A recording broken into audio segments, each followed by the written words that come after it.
Welcome class 12, continuing with unit 6 chapter 6.4 training and development, प्रशिक्षण एवं विकास। ये वो चैप्टर था जिसकी आगे हम बात कर रहे थे और प्रशिक्षण की विधियों, जो मेथड्स ऑफ ट्रेनिंग, और दो मेथड्स की बात हो रही है, ऑन द जॉब ट्रेनिंग और दूसरा है ऑफ द जॉब ट्रेनिंग। तो on the job training we have completed it in the last lecture. Today we are focusing on off the job training, कार्य से परे परीक्षण। अब यहां पर ये जो प्रशिक्षण है, इसमें प्रशिक्षण की वो विधि है, इसका अभिप्राय जो है, जिसका मुख्य आधार करने से पहले सीखना है। Before you do anything you learn it, then you do it. इस विधि का प्रयोग कार्यस्थल से दूर किया जाता है, ट्रेनिंग सेंटर बनाए जाते हैं, वहां पर वरिष्ठ प्रबंधकों की देखरेख में जो प्रशिक्षक होते हैं उनको प्रशिक्षण दिया जाता है, ट्रेनीज को ट्रेन किया जाता है। जो नवोदित मैनेजर्स होते हैं, नवोदित प्रबंधक, उन्हें वरिष्ठ प्रबंधक अपने ज्ञान और अनुभव के अनुसार सिखाते हैं, प्रशिक्षित करते हैं। और यहां पर जो कार्य से परे प्रशिक्षण की विधियां हैं, वो 6 विधियों का यहां पर हम वर्णन करने जा रहे हैं। कक्षा व्याख्यान या कक्षा सम्मेलन, क्लासरूम लेक्चर या कॉन्फ्रेंस। दूसरा चलचित्र फिल्म के माध्यम से। तीसरा समस्या अध्ययन प्रणाली, केस स्टडी मेथड। चौथा कंप्यूटर मॉडलिंग। पांचवा प्रकोष्ठशाला प्रशिक्षण, vestibule training. And the sixth one नियोजित अनुदेश, प्रोग्राम्ड इंस्ट्रक्शन। तो ये 6 जो विधियां हैं, ये कार्य से परे प्रशिक्षण की हम बातचीत करेंगे और एक दर एक बात कर रहे हैं। पहला है क्लासरूम लेक्चर या कॉन्फ्रेंस। तो ये जो प्रशिक्षण प्रणाली है, इसके द्वारा प्रबंधकों की सैद्धांतिक ज्ञान में वृद्धि की जाती है। वरिष्ठ प्रबंधक जो हैं, वो नए प्रबंधकों को उनके सैद्धांतिक ज्ञान में वृद्धि करने हेतु उन्हें प्रशिक्षित करते हैं। तो यहां पर ये लेक्चर मेथड है। दूसरा है चलचित्र फिल्म। यह पद्धति वहां बहुत प्रभावी हो सकती है जहां कौशल का प्रदर्शन करना जरूरी हो, स्किल का प्रदर्शन करना जरूरी हो। इसका सम्मेलन परिचर्चाओं यानी कॉन्फ्रेंस डिस्कशंस में बहुत प्रयोग होता है चलचित्र का। तीसरा है समस्या अध्ययन प्रणाली, केस स्टडी मेथड।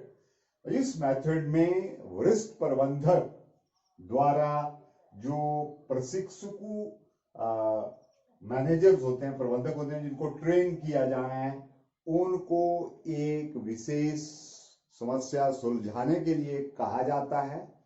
हर ट्रेनी, हर प्रशिक्षु अपना एक हल लेकर, जो भी वहां पर केस वो स्टडी कर रहे हैं, वो अपना एक हल लेकर आता है और अपना हल प्रस्तुत करता है।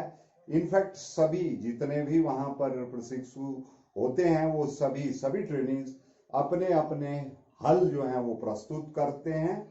और अंत में जो वरिष्ठ प्रबंधक है, वो सही हल पर चर्चा करता है।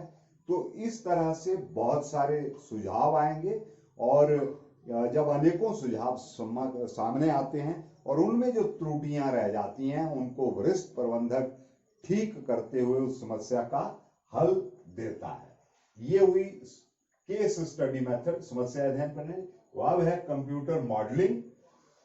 यहां पर जैसे कंप्यूटर आधारित जितनी भी ट्रेनिंग है उसको सीखने की बात होती है। यहां पर जो हायर लेवल की ट्रेनिंग है कंप्यूटर से संबंधित वो दी जाती है। अब जैसे एक टाइम बॉम्ब को प्रभावहीन करना है तो उसके लिए कंप्यूटर प्रोग्रामिंग करनी है, तो इस तरह की ट्रेनिंग जो है वो कंप्यूटर मॉडलिंग में दी जाती है, उच्च स्तर की होती है। पांचवा है प्रकोष्ठशाला प्रशिक्षण, वेस्टिब्यूल ट्रेनिंग। इस केंद्र में औजारों और मशीनों को इस ढंग से लगाया जाता है ताकि कारखाने जैसे हालात बन जाएं, और आपको वहां पर ट्रेन किया जाता है और उसके बाद असल काम पर आप ट्रेनिंग लेकर वहां से उस काम को सीख कर अपने जो स्थान है जहां पर आपको काम करना होता है वहां पर उसको जाकर के अप्लाई करते हैं, उसका प्रयोग करते हैं। तो यहाँ पर कारखाने जैसे हालात आपको बनाए जाते हैं, मशीन औजार वैसे डिस्प्ले कर दिए जाते हैं और वो उस तरह से ट्रेनिंग दे करके आप फिर जाकर अपने असल काम में उस चीज को लागू करते हैं। छठा है नियोजित अनुदेश, प्रोग्राम्ड इंस्ट्रक्शन। इसके जो असल में इस पद्धति के जन्मदाता पॉल और पिगर्स इसके जन्मदाता थे। उन्होंने देखा कि केस स्टडी मेथड में जो त्रुटियां थी वो उससे असंतुष्ट हुए और उन्होंने कहा कि एक बड़ी समस्या के बजाय अगर एक संक्षिप्त घटना, एक ब्रीफ इंसिडेंट को उस प्रॉब्लम में से उठाया जाए और उसके ऊपर विचार किया जाए और जितने भी प्रशिक्षु हैं वो सभी वरिष्ठ प्रबंधक की देखरेख में उस ब्रीफ इंसिडेंट के ऊपर चर्चा करें और एक उसका हल निकालने का प्रयास करें तो वो ज्यादा कारगर सिद्ध हो सकता है। तो ये पॉल एंड पिगर्स इसके जन्मदाता थे और केस स्टडी मेथड से वो असंतुष्ट हुए थे और लिहाजा उन्होंने नियोजित अनुदेश, प्रोग्राम्ड इंस्ट्रक्शन की बात की थी। तो ये थी 6 विधियां जो कार्य से परे प्रशिक्षण की, ऑफ द जॉब ट्रेनिंग, और उनके ऊपर चर्चा हुई। कार्य से परे परीक्षण से पहले ऑन द जॉब ट्रेनिंग की जो विधियां थी वो पहले डिस्कस की जा चुकी हैं। अब हमारा जो लास्ट टॉपिक रहेगा वो रहेगा कर्मचारी विकास, एम्प्लॉय की डेवलपमेंट की बात होगी और इसका कॉन्सेप्ट उसके बारे में बातचीत करेंगे। तो कर्मचारी विकास का अर्थ जान लेते हैं। जितनी भी मानव संसाधन विकास की जहां पर बात होती है वहां पर जिस स्तर पे एक प्रबंधक होता है, मानव संसाधन प्रबंधन में ये प्रयास रहता है कि उस प्रबंधक को उस स्तर से एक ऐसे नए स्तर पर ले जाना जहां पर वो आने वाले समय के लिए विपरीत परिस्थितियों में भी अपने आप को सक्षम बना सके और ऐसे संतुलित निर्णय ले सके जिससे संस्थागत लाभों में वृद्धि हो।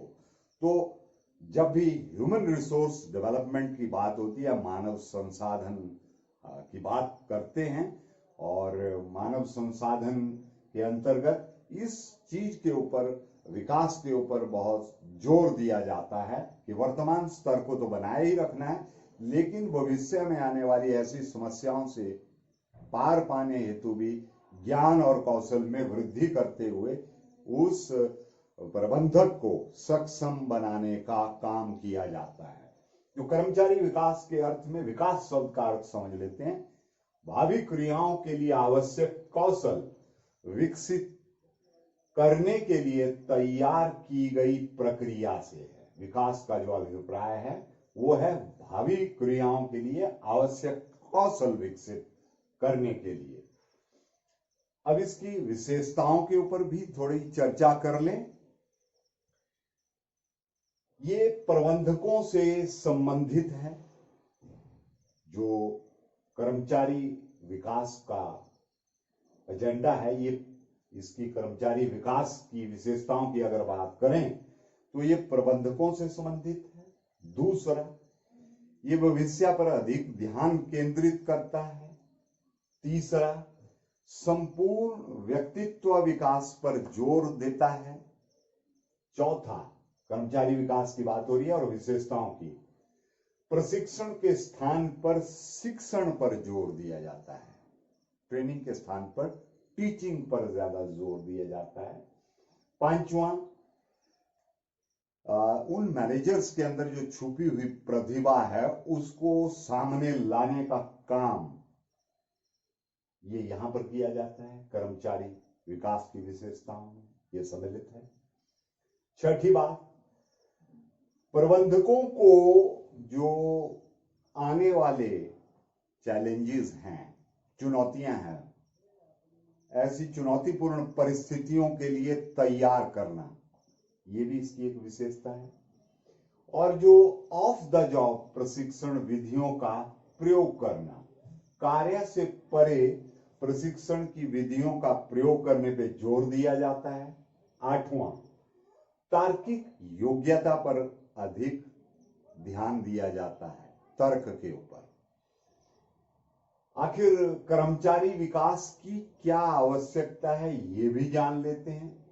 पहला है प्रबंधकों को अधिक उत्तरदायित्व वहन करने योग्य बनाना। दूसरा, प्रबंधकों को पदोन्नति का रास्ता तैयार करना ताकि वो आगे चलकर प्रमोट हों। और तीसरी बात, प्रबंधकों में कारण और परिणाम में संबंध स्थापित करने की योग्यता पैदा करना।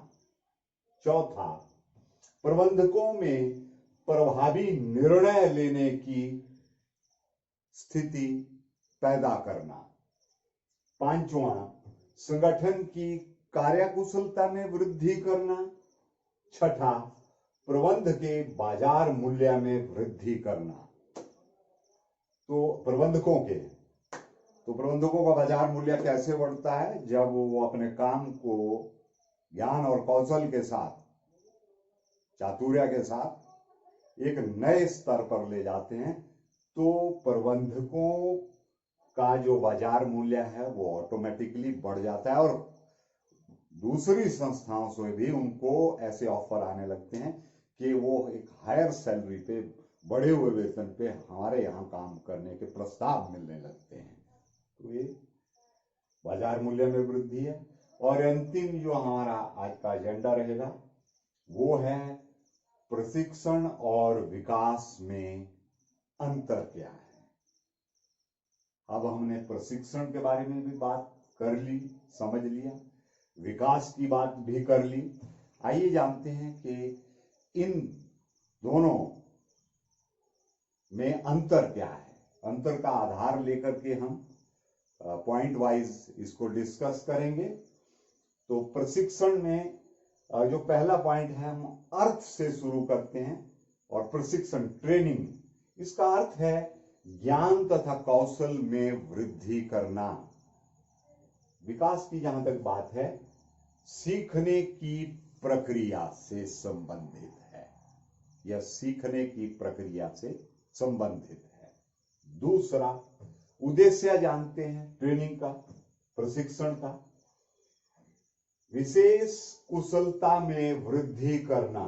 इसका उद्देश्य विशेष कुशलता में वृद्धि करना। और विकास की तरफ जाते हैं तो इसका उद्देश्य संपूर्ण व्यक्तित्व में वृद्धि करना होता है। तीसरा, जॉब या कैरियर की बात करें, प्रशिक्षण यह एक जॉब प्रधान प्रक्रिया है, विकास यह कैरियर प्रधान प्रक्रिया है। चौथा अंतर, क्षेत्र क्या है, स्कोप क्या है। जो ट्रेनिंग प्रशिक्षण का क्षेत्र है वो बड़ा संकुचित है। असल में विकास का ही एक भाग है प्रशिक्षण। और रही बात विकास की, तो इसका क्षेत्र जो है विस्तृत है और जो प्रशिक्षण है वो भी इसके अंतर्गत ही आता है। तो इसका क्षेत्र वाइडर हुआ, विस्तृत हुआ।